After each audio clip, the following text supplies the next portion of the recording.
Well, firefighters across the region are mourning the tragic loss of one of their own. It happened Friday night as fire EMS crews responded to a house to check on the medical condition of a man. One firefighter was killed, another critically injured after they were both shot. Byron Scott has our story.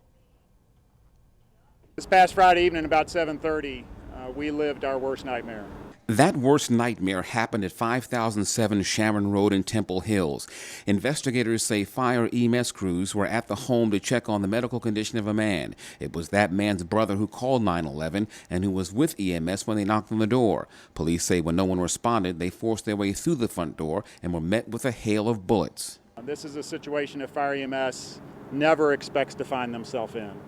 We prepare for it, we train for it, but we never really expect that we're going to be there. 37-year-old Prince George's firefighter John Ulmschneider was struck and later died. 19-year-old volunteer firefighter Kevin Swain was also shot.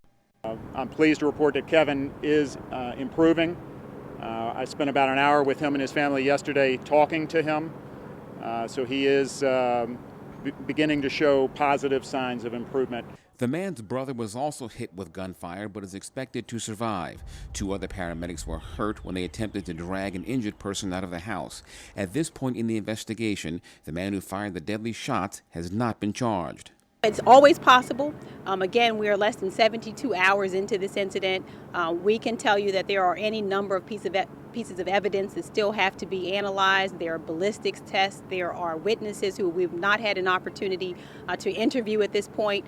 But when we are able to reach that point, we will make a decision. Ulmschneider was assigned to the Landover Hills Station House. Swain worked out of the Morningside Fire Department, where a crew today from Fairfax County, Virginia, offered their condolences. It's always a tragedy. It always hits very close to home, even for people that work in other jurisdictions and other states. So we just stopped by to let them know that they have our support, and they will have our support throughout this. Fire officials say forcing their way into the home of a person they believe is under medical duress is fairly common and usually without incident, making this ordeal weigh heavily on the force. They're holding up as best as they can. Our primary goal right now is to support our members, support the family, the Ulmschneider family, and ensure that they have everything that they need. While this investigation continues, the wake for firefighter Ulmschneider is set for tomorrow at St. John's Parish in Hollywood, Maryland. The funeral is set for the following day. In Largo, Byron Scott, CTV News.